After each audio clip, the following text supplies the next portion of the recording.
말씀의 제목이 생명을 말하라, 생명을 말하라 이 말씀을 함께 은혜를 나누고자 합니다. 언젠가 우리는 그런 얘기를 제가 한번 드린 적도 있고 우리가 그런 얘기 여러 번 들었을 거예요. 그게 뭐냐면은 양파를 넣고 두 배 이제 그 컵에다가 물에 있는 컵에다가 양파를 넣고 하나는 축복을 하고 하나는 저주를 하면은 양파가 달리 반응을 한다는 거예요. 그죠? 동물도 마찬가지로 그렇고 소에게 젖을 짜면은 좋은 음악을 틀어주면은 좋은 젖이 나온다는 거예요. 그게 그렇고 여하튼 돌고래도 칭찬하면은 고래도 칭찬하면 춤을 춘다고 이제 이렇게 이 말의 권세, 말을 어떻게 하느냐에 따라서 그 듣는 대상이 다른 반응이 나온다는 거 우리는 이렇게 들어도 봤고 또 실험을 통해서도 많이 이렇게 보여주는 것 같아요. 하물며 미물이라도 그렇게 말을 할 때 축복을 하는 거와 저주를 하는 거에 따라서 이 반응이 달라지는데 우리 인생도 그렇게 되어진다는 것이죠. 오늘 여러분 말씀을 보면은 13절에 누구든지 주의 이름을 부르는 자는 구원을 받으리라 이렇게 얘기해요. 누구든지예요, 누구든지. 그러니까 구원은 누구에게 보편적으로 열려져 있다는 거예요. 누구든지 주의 이름을 부르는 자는 구원을 받으리라.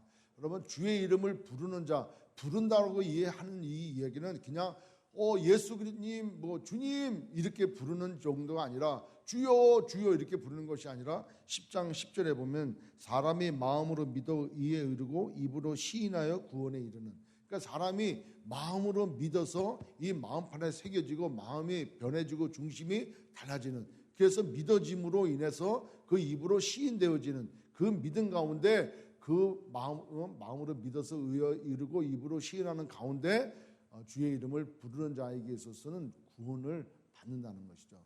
아멘. 자, 여기서 구원을 받으리라라고 하는 이 구원을 받으리라고 하는 것은 생명이 없다가 생명을 얻는 것도 구원을 받겠지만 여러분 우리의 일상의 삶 가운데서도 늘 이 죄악된 세상에 살아갈 때 우리가 죄된 모습으로 살아갈 때 우리는 살아있으나 죽은 사람처럼 살아갈 때가 얼마나 많습니까? 그런 환경도 접하게 되어지고 그런 여건 가운데 있게 되어질 수 있다는 거죠. 근데 그럴 때마다 주의 이름을 부르는 자는 새 생명을 얻게 되어지고 또 회복이 되어질 뿐만 아니라 그런 환경 가운데서도 구원을 받을 수가 있다는 것이죠. 믿으십니까?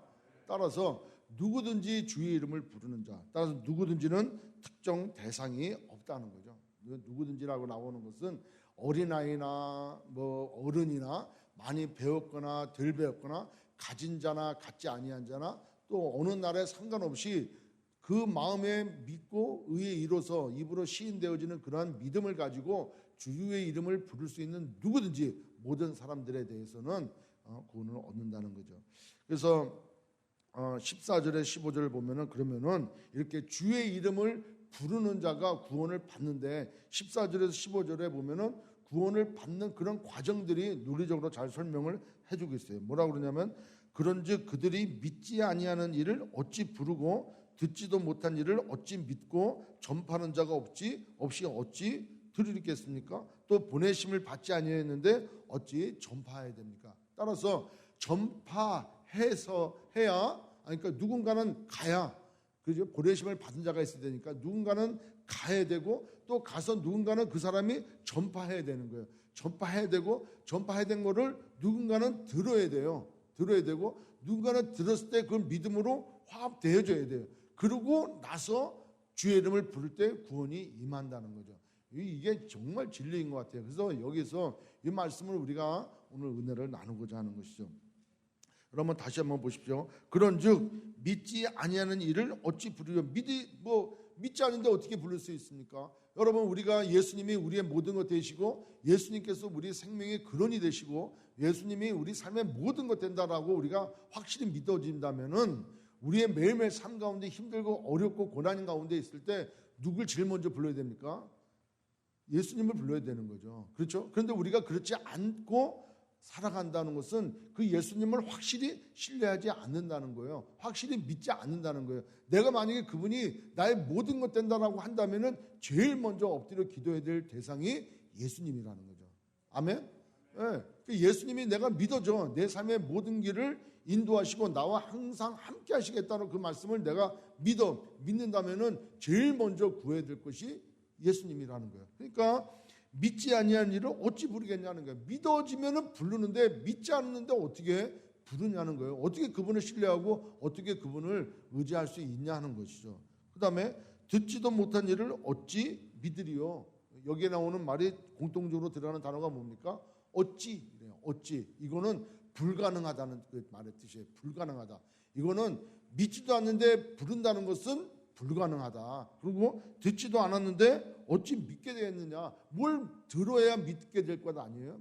들어야. 그러니까 듣지도 않았는데 믿음이 생겼다. 이거는 불가능하다는 거죠. 또 전파하는 자가 없는데 어떻게 들어? 누가 와서 얘기를 해주지도 않는데 어떻게 들을 수 있겠냐는 거예요. 그러니까 이게 어찌 말이 안 된다는 거죠. 또 보내심을 받지 아니했으면 어찌 전파리요. 보내심을 받지 아니했으면 우리 교회는 미전도 종족 선교를 해요. 그죠? 미전도 종족 개척 선교를 하는데 어떨 때는 개척 선교도 되지만 어떨 때는 정말 복음이 전파되지 않고 전파되었음에도 불구하고 아주 자생할 수 없는 자립할 수 없는 그런 어려운 환경 가운데 있는 그런 민족에 가서 사역을 하고 현지의 사역자를 세우고 현지의 사역자가 자생할 수 있도록 자립할 수 있도록 돕고 또 그 교회가 더욱더 확장되어질 수 있도록 그런 사역들을 해줘. 그래서 인도나 네팔이나 라오스나 아프리카 시에라리온 이렇게 뭐 작지만 교회가 그래도 여러 나라에 그와 같은 일들을 해. 우리가 가야 복음이 확장되어진다는 거예요. 아멘. 그 사람들도 할 수 있겠지요. 예? 믿음의 사람이 들어가니까. 제가 언젠가 10년 전에 아프리카 시에라리온의 그 정글에 들어가니까 그 정글에 들어갔을 때 우리를 보고 그 아이들은 도망을 가고 울고 놀래고 나이 많은 그 할머니는 와가지고 나중에 친해지니까 우리의 피부를 만져보는 거예요. 손도 만져보고 자기네하고 똑같다는 거예요. 예? 그리고 왜 백인이 여기까지 왔냐고 이럴 정도로. 근데 거기에 우리가 그 마을까지 갔고 거기에서 사역을 하겠다고 하는 현지인 사역자가 생겨져서 거기에 교회가 생겨졌어요. 그러니까 누군가는 가야 돼. 누군가는 가서 예수가 그리스도이심을 전파해야 돼. 전파하니까 그들이 듣게 되어지고 그들이 들으니까 그중에 믿는 자가 생겨지고 믿는 자가 생겨지니까 그들이 예배를 드린다는 거예요. 그 주 이름을 부르게 된다는 거예요. 그래서 이번에 제가 작년에 갔다 왔지 않습니까? 거기에 부에도라고 하는 마을에 교회 건물이 세워졌어요. 교회가 예배당이. 예? 거기 그 마을에 정말 있을 만한 곳이 안 되는 그곳에 예배당이 세워지고 사역자가 오서 사역을 하고 주일날 예배를 드리고 있는 거예요. 그게 얼마나 그게 감격입니까? 그러니까 누군가는 가야 돼. 가서 누군가는 복음을 전해야 돼. 누군가는 전해야 들어야 믿음이 생기고 믿음이 생겨야 예배를 드릴 수 있다는 거죠. 아멘. 이게 정말 엄청난 거죠. 자, 그렇다면 신앙생활에 이게 중요한 게 두 가지가 나와요. 가서 무엇을 말해야 되느냐, 무엇을 들어야 되느냐 하는 게 이게 중요한 게 나오는 거죠. 무엇을 말해야 되고 무엇을 들어야 되는 거예요. 여러분, 믿음은 어떻게 해서 생긴다 그래요? 네, 우리 17절 보십시오. 17절에 그러므로 믿음은 들음에서 나며 들음은 그리스도의 말씀으로 말미암는다는 거예요. 이게 듣는 거를 그래서 잘 들어야 된다는 거예요. 듣는 거를 아무거나 듣는 것이 아니라 내가 믿음이 생기는 거는 뭘 들어야 믿음이 생기는데 네가 믿음이 생기기 위해서는 누구의 말씀을 들어야 돼요? 그리스도의 말씀. 예수 그리스도의 말씀을 들어야 믿음이 생기는 것이지 다른 것을 들으면 믿음이 생기는 게 아니라는 거예요. 맞습니까?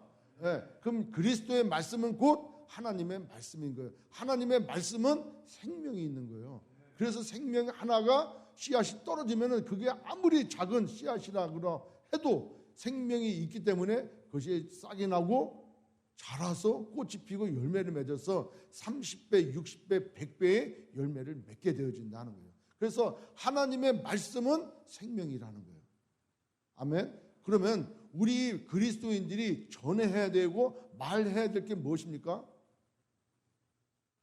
말해야 될 게 뭐인 거예요? 우리가 그 어떤 대상이 믿음을 갖게 하기 위해서 우리가 전해야 될 게 무엇입니까? 하나님의 말씀인 거예요. 뭘 전해야 돼? 생명을 전해야 되는 거예요. 내가 저 땅끝까지 나가서 시에라리온에 또는 우리 그 라오스 가서 산족 갈 때 90시간이 넘게 걸리잖아요. 여기서부터. 예?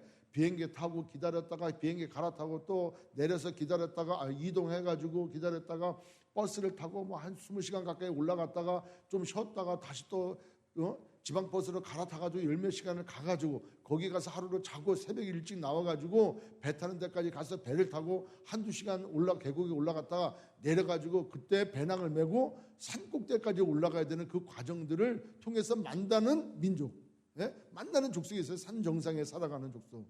그들에게 가가지고 여기 얼마나 경치 좋습니까? 이런 얘기만 하고 온다면은 그들에게 믿음이 생기겠냐는 거예요.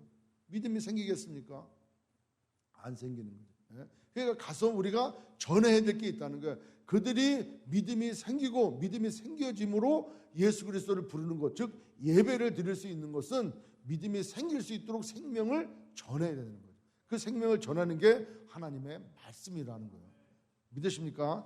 자, 그래서 잠언서 6장 2절에 보면은 우리가 어떤 말을 하느냐에 따라서 우리의 상황이 달라져 버려요. 잠언서 6장 2절에 내 입의 말로 네가 얽혔으며 내 입의 말로 인하여 잡히게 되었느니라. 그래서 사람의 입에서 나오는 이 말 한마디 한마디가, 이 단어 씀씀이 하나하나가 내가 얽히게 되어지고 내가 그걸로 인해서 잡히게 되어진다는 거예요. 그러니까 우리 입에서 나오는 이 말 한마디가 굉장히 중요한 거예요. 이게 믿음이 생기는 복음을, 생명의 말씀을 전하면은 사람이 사라지고 믿음이 생겨지고 예배자가 생겨지게 되어지는 거예요. 그런데 내가 어떤 말을 또 잘못하게 되어져 버리면 실족하게 되어지고 시험 들게 되어지고 관계가 악해지게 돼요. 그러나 내 머릿속에 생각을 했다가 내가 이거 나오는데 입에다 그래서 파수꾼을 세우라 하잖아요.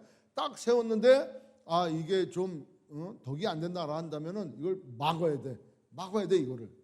이게 그냥 튀어나가면은 담을 수가 없어요. 한번 나간 말은 천리를 간다잖아요. 천리를. 그러니까 한번 딱 뱉으면서 천리를 가는 거예요. 지금 한국에서, 중국에서, 이 미국에서도 뭐가 제일 지금 문제입니까? 가짜 뉴스예요. 가짜 뉴스. 가짜 뉴스가 제일 문제라 그러잖아요. 가짜 뉴스, 가짜 인포메이션, 이게 얼마나 유튜브를 통해서 SNS를 통해서 확산되어져 나가고 있냐는 거예요. 그리고 가만히 생각해 봤어요. 우리 삶에도 이 가짜와 진짜를 구분하는 그런 지혜가 좀 있어야 되겠다는 거예요.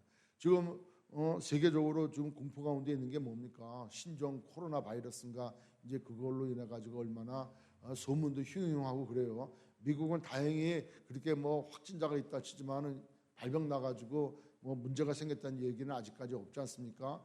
그런데 한국은 뭐 몇만 명이 들어왔다, 몇백 명이 들어왔다, 확진자가 어떻게 됐다, 이런 소문들이 있죠. 중국은 벌써 죽은 사람이 300명이 넘어간다 그러는데 거기에 따라서 뭐 어느 식당에 어느 교회에 확진자가 생겼다 그러더라. 이렇게 음해성으로 사람들이 막 그냥 가짜를 만들어내니까 뭐가 진짜인지를 모르는 거야. 뭐가 어떻게 진짜인지. 그러니까 위정자들도 잘못 얘기하게 되고 근거 없는 얘기를 하게 되어지고 막 이런 가운데 사람들은 더 혼동스러워지게 된다는 거예요. 따라서 우리의 예수 믿는 우리가 우리의 입을 통해서 무엇을 말하느냐에 따라서 복음으로 들어오고 생명으로 들어오고 하나님 앞에 예배드리는 자로 사람들이 들어오느냐, 아니면 나의 입을 통해서 그 오히려 거꾸로 교회를 떠나고 믿음을 버리고 신앙을 놓쳐버리는 그런 일들이 생기느냐, 이게 바로 우리 입의 해에 달려있다는 거죠. 따라서 이 시대를 살아가는 우리 그리스도인들에게서 우리의 입을 통해서 나와야 될 말은 하나님의 생명의 말씀이라는 거예요. 아멘. 내가 듣는 것도 마찬가지예요. 듣는 것도 뭘 들어야 되는 거예요? 내가 믿음이 생기기 위해서는 다른 사람들의 간증을 들어서 내 믿음이 생기질 않아. 우리는 신앙서적 중에 간증서적을 가끔 보고 또 간증에 관련된 거 집회도 가고 간증에 관련된 그런 미디어 방송도 자꾸 봐. 야, 저분 대단하다. 그렇다고 믿음이 생깁니까? 나도 해봐야지. 따라하는 거 외에는 없잖아요. 나에게 믿음이 되어지는 것, 하나님의 그 말씀이 내게 생명이 되어지는 것은 그 말씀을 들어야 되는 거예요. 남의 간증을 듣는 것도 중요하겠지만 뭐 필요 없다 이 말씀보다도 자기가 하나님의 말씀을 들어야 돼. 옛날에는 성경책이 이렇게 많지 않아 가지고 자꾸 들어야 돼. 들어야 돼. 근데 지금은 우리에게 성경책이 얼마나 많습니까? 집에서 한번 보십시오. 집에 이렇게 숨쉬고 있는 그 성경책이 도대체 몇 권이나 되는가. 이번에 우리가 2월 달부터 개역 개정으로 성경을 바꾸면서 집에 성경을 쭉 다 꺼내 보니까 20권은 되는 것 같아요. 예? 20권이나 돼 성경이. 이래서 사고 저래서 사고 뭐. 야, 지금 제 방에도 한 6권인가 아마 이쯤에 개역 한글이 6권이나 있어. 예? 그거 보면서 참 우리는 말씀이 정말 내 앞에 가까이 있다. 예? 그런 생각을 가져요. 내 앞에 가까이 있으면서도 이 말씀이 생명이라고 여겨져서 그 말씀을 보고 그 말씀이 이해가 되는 것을 넘어서 깨달아지는 것을 넘어 내 삶으로 들어오게 하려면은 얼마나 이 말씀을 사모하는 그런 마음이 돼야 되겠느냐 하는 생각이 들어요. 그러나 그 말씀이 들어가기만 하면 사람이 달라져 버리는 거예요. 여러분, 우리가 복음을 들었을 때 복음이 들어옴으로 오늘 아침에 이렇게 교회 오다가 또 이렇게 말씀을 생각을 하고 오늘 설교를 이렇게 리뷰를 이렇게 하면서 마음속에 그 생각이 딱 들더라고요. 아, 하나님의 말씀이 내 안에 들어오고 복음이 내 안에 들어와서 내 안에 깊이 숨겨져 있던 나도 나를 잘 몰랐던 그곳에 리셋 버튼이 있었어요. 리셋 버튼. 예? 우리 뭐 사면은 리셋 버튼이 있잖아요.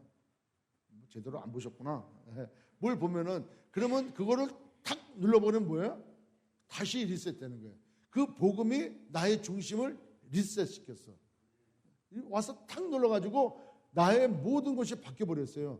세계관이 바뀌어버리고 가치관이 바뀌어버리고 사생관이 바뀌어버리고 내가 어디서 와서 어디로 가는지 내가 누구인지 내가 믿어야 되고 내가 가야 되고 내가 행해야 될 게 뭔지를 이게 그냥 확 달라져 버렸다는 거예요.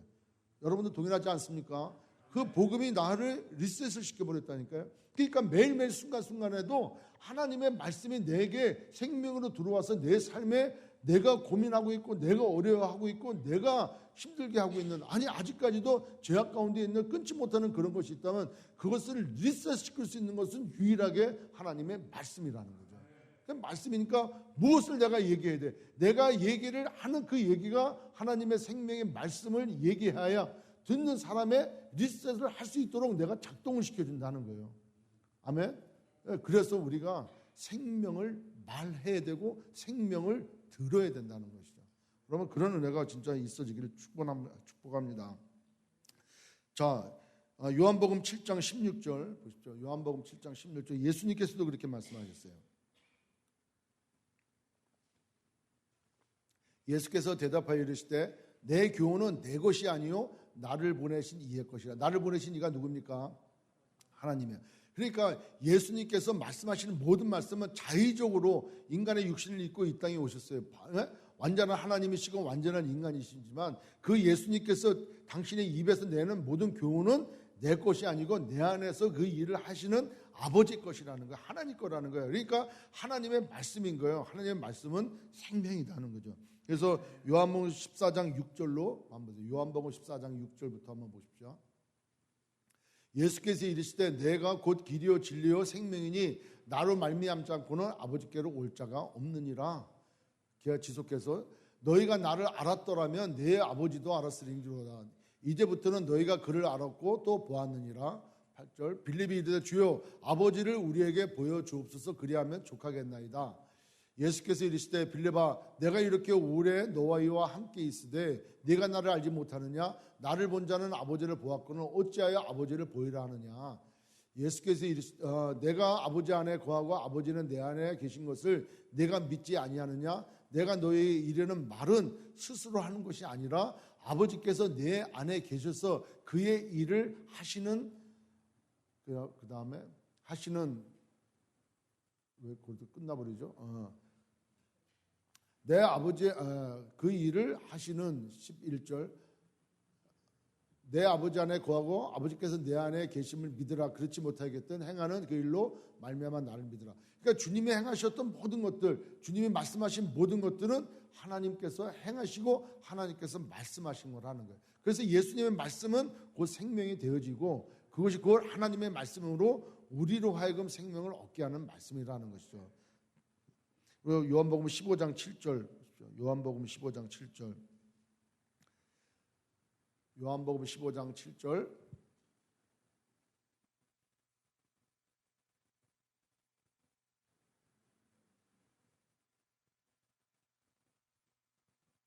너희가 내 안에 거하고 내 말이 너희 안에 거하면 무엇이든지 원하는 대로 구하라. 그리하면 이루리라. 너희가 내 안에 거하고 내 말이 너희 안에 거하면, 이 말이 이게 키포인트인 것 같아요. 내 말이 너희 안에 거해야 돼. 거해야 돼. 예? 그러니까 들어가지고 이해가 되는 게 아니고 성경 공부를 해서 그 말씀이 이 말씀이구나 라고 깨달아지는 것이 아니고 그 말씀이 우리 안에 거해야 되는 거예요. 그래서 아까 말씀드렸죠. 그냥 쉽게 리셋 버튼을 누르도록 그렇게 되어지면은 무엇이든지 원하는 대로 구하라. 왜 원하는 대로 구하랍니까?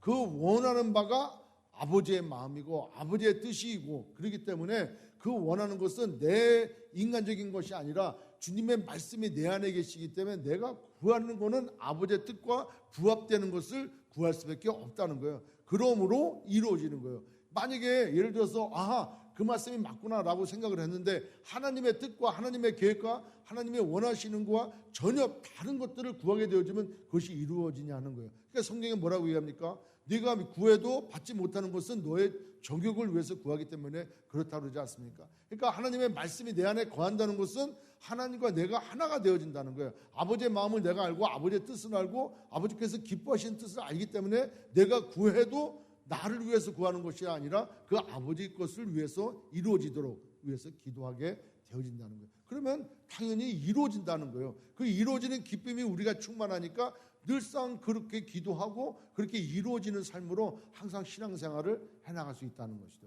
그래서 8절에 10절 죄송합니다. 15장 10절 요한복음 15장 10절 내가 아버지의 계명을 지켜 그의 사랑 안에 거하는 것 같이 너희도 내 계명을 지키면 내 사랑 안에 거하리라. 11, 12절까지 한번 같이 볼게요. 11 내가 이것을 너희에게 이름은 내 기쁨이 너희 안에 있어 너희 기쁨을 충만하게 하려 함이라. 내 계명은 곧 내가 너희를 사랑한 것 같이 너희도 서로 사랑하라 하는 이것이라. 주님이 우리에게 주신 계명이 바로 뭐라는 거예요? 내가 너희를 사랑한 것 같이 너희도 서로 사랑하라. 그렇다면 하나님의 말씀, 생명의 말씀이 내 안에 들어오게 되어지면 계명을 지키게 되어지는 건데, 계명을 지키게 되어지면 내 형제를, 내 이웃을 어떻게 한다? 사랑하게 되어진다는 거예요. 그 말씀이 내 안에 거한다는 것은 주님이 나를 사랑함을 내가 믿고 그 말씀을 받는다는 것이고, 그렇게 되어질 때 나는 내 이웃을 당연히 사랑하게 되었다는 거예요. 자, 그렇다면 우리가 큐티를 해요. 큐티를 우리말로 하면 뭐라 그래요? 말씀 묵상이라고 그러지 않습니까? 우리는 제가 성경 통독 강사했고 성경 통독 사역을 했잖아요. 그래서 이 성경을 66권 성경을 3박 4일 동안 잠 안 자고 읽어봤어요. 그러니까 막 그냥 읽는 거예요. 한 번 읽는 거에 이제 집중이 되는, 초점이 되는 거죠. 창세기부터 시작을 해갖고 요한계시록까지 3박 4일 동안 잠 안 자고, 자도 한두 시간 잠깐 자고 밥도 한 20분 만에 막 먹고, 그리고 서서 앉아서 막 그냥 무릎을 찍어가면서 이렇게 성경을 읽어요. 그것도 좋은 것 같아요. 그리고 1년에 2차례씩 매주 토요일 날 그냥 온전히 한 13시간, 14시간씩 한 4번 정도 하면 성경 통독을 해요.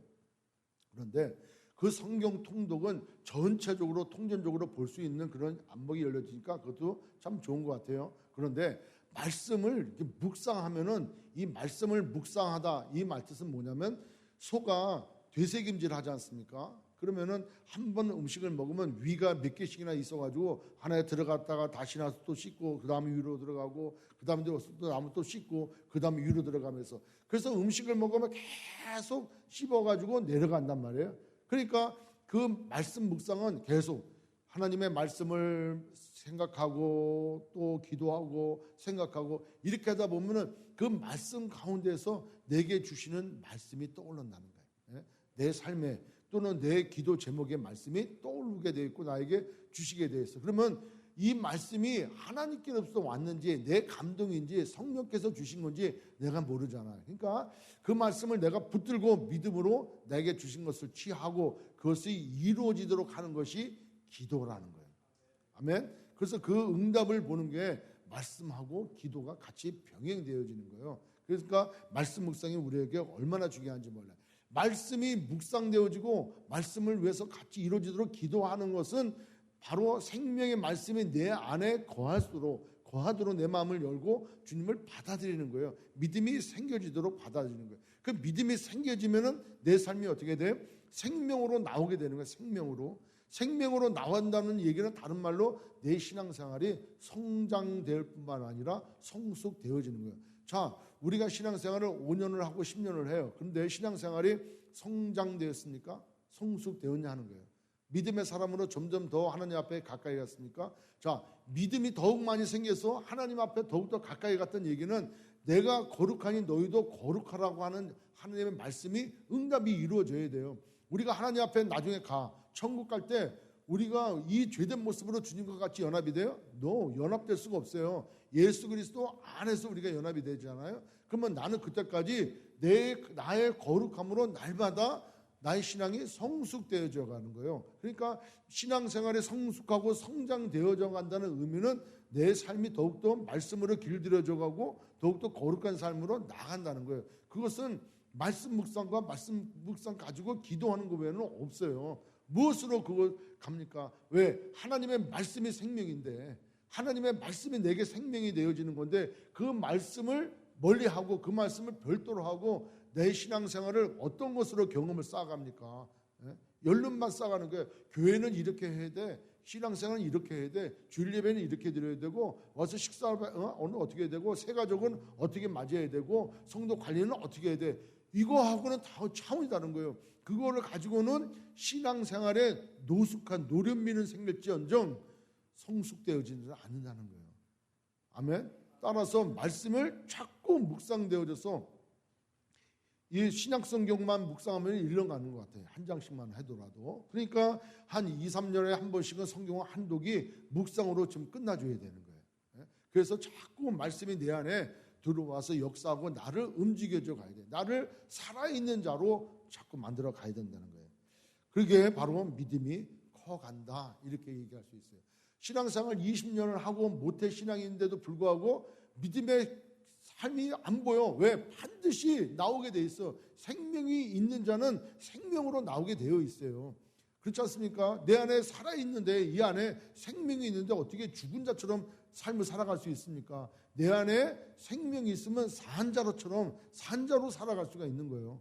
따라서 신앙생활 20년이 중요한 게 아니고 모태신앙이 중요한 게 아니고 얼마나 생명의 말씀이 내 안에 들어와서 나를 움직여 가느냐, 그 생명의 말씀을 붙들고 내가 어떻게 믿음으로 가느냐가 나의 신앙생활이라는 것이죠. 우리는 그런 신앙생활 했으면 좋을 것 같습니다. 아멘. 김형준이나 쓴 책에 보면은 여호수아처럼 형통하라 하는 책 중에 일부가 있어요. 이스라엘 백성이 광야 생활을 하는 가운데 잘 성공하지 못했던 그런 이유가 3가지가 있었다는 거예요. 그 바로 뭐냐면 여호수아서 3장 3절에 백성에게 명령하여 이르되 너희는 레위 사람 제사장들이 너희 하나님 여호와의 언약궤를 메는 것을 보거든 너희가 있는 곳을 떠나 그 뒤를 따르라. 그래. 따르라.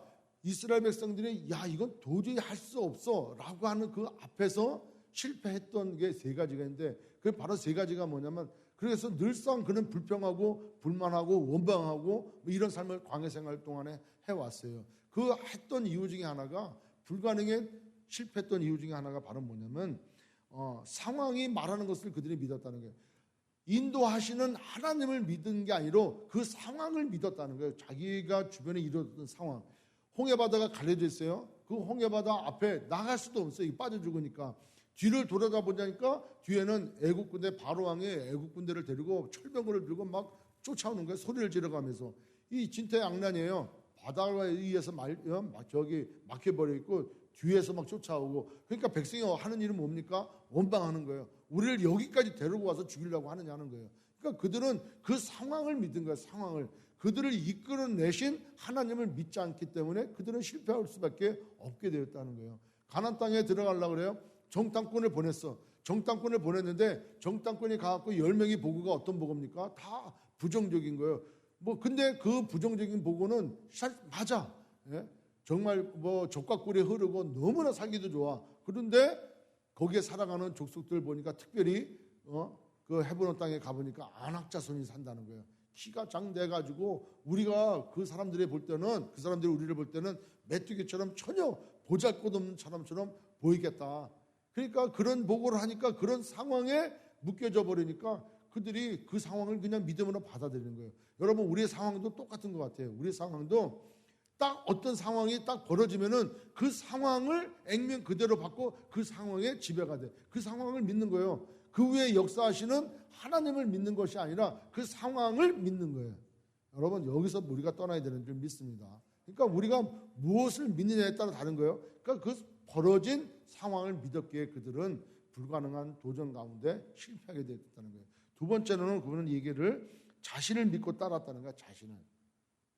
그 이스라엘 백성들이 실패했던 것은 자신을 믿었다. 자신들. 그러니까 자신의 경험과 자신의 계획과 자신의 감정과 자신을 믿었다는 거야.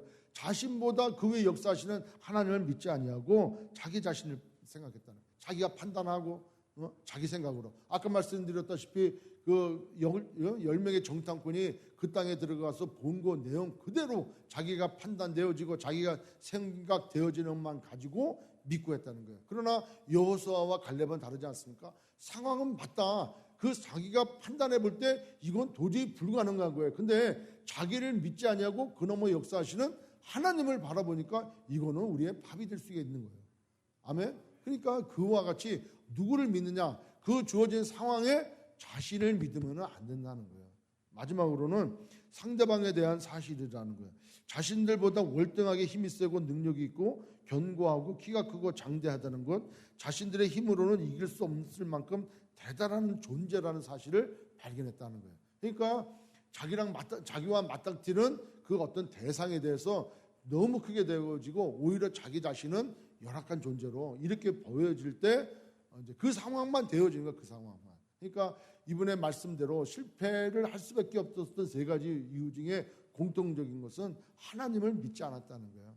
여러분, 우리가 하나님의 말씀이 우리 가운데에 있고 우리 안에 있다면은 우리는 무엇을 하든 할 수 있는 줄 믿습니다. 그래서 내게 능력 주시는 자 안에서 내가 모든 것을 할 수 있다 그러잖아요. 하나님께서 내게 능력을 주시면 내가 어떤 형편의 처지에 처했다 하더라도, 가난에 처했다 할지라도, 부유하게 처했다 할지라도, 산에 있든지 땅에 있든지 어디 있든지 어떤 상황에 있든지 자족할 수 있다는 거예요. 내게 능력 주시면은 그 능력이 어디서 납니까? 하나님의 말씀이 내 안에 내 스스로 생각했던 것, 상황에 지배받았다는 것, 다른 사람들에 의해서 위축되었다는 그것을 하나님의 생명의 말씀이 리셋 버튼을 확 눌러버리면은 우리는 변화되어 그 하나님을 바라보고 능히 이겨나갈 수 있다는 것이죠. 아멘. 그와 같은 삶이 되어지길 축복합니다.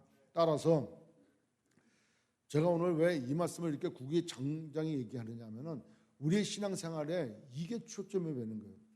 내가 신앙생활하는데 나는 어떤 말을 잘 듣느냐 하는 거예요. 어떤 말을. 그것으로 내 믿음이 생겨.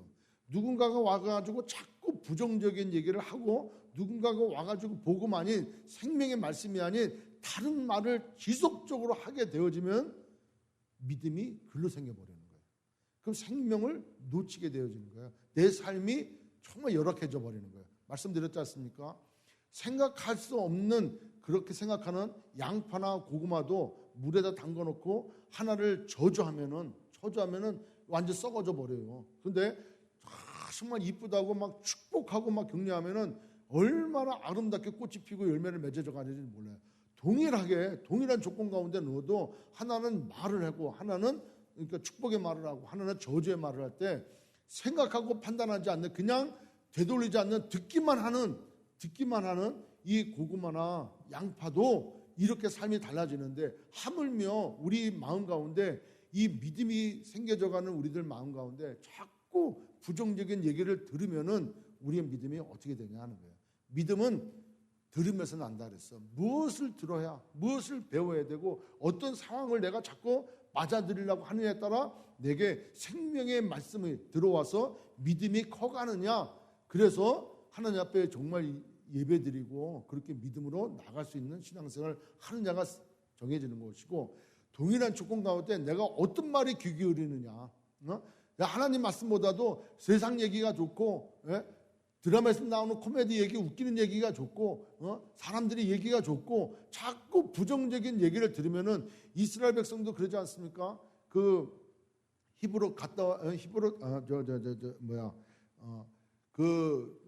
고기 먹고 싶다고 얼마나 막 그럴 때 거기에 이스라엘 백성들이 중에서 그 다른 민족들이 섞여 사는 사람들이 고기를 먹고 싶다고 그렇게 불평불만했어. 그때 징계를 받은 지 얼마 안 됐대요.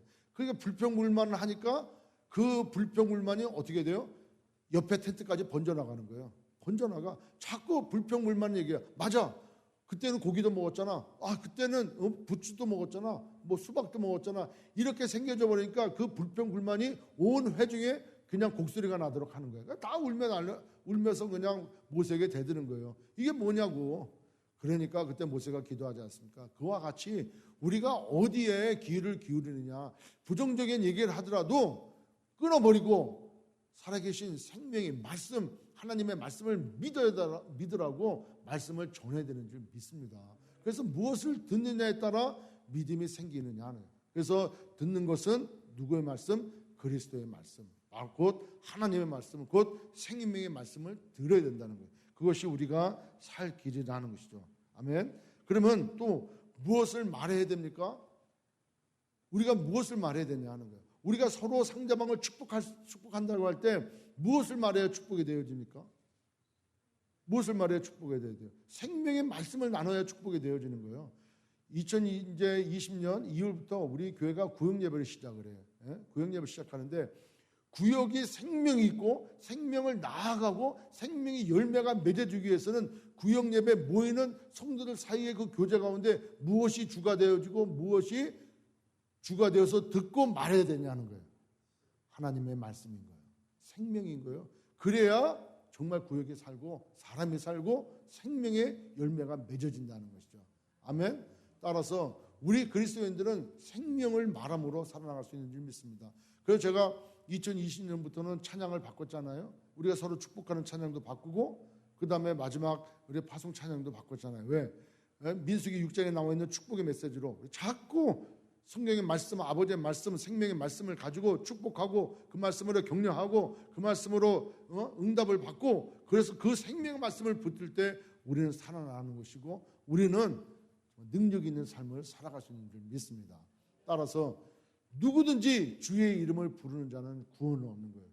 근데 듣지도 않는데 어떻게 믿어? 누군가가 전파하지도 않는데 어떻게 들어? 누군가가 가지 않았는데 어떻게 전파가 되냐 하는 거예요. 따라서 우리가 만나서 하는 것은 만나고 말씀을 나누는 전파를 하고 얘기를 나누고 듣고 얘기할 텐데 그 모든 것들은 생명의 말씀, 그리스도의 말씀으로 이루어지시길 주의 이름으로 축원합니다.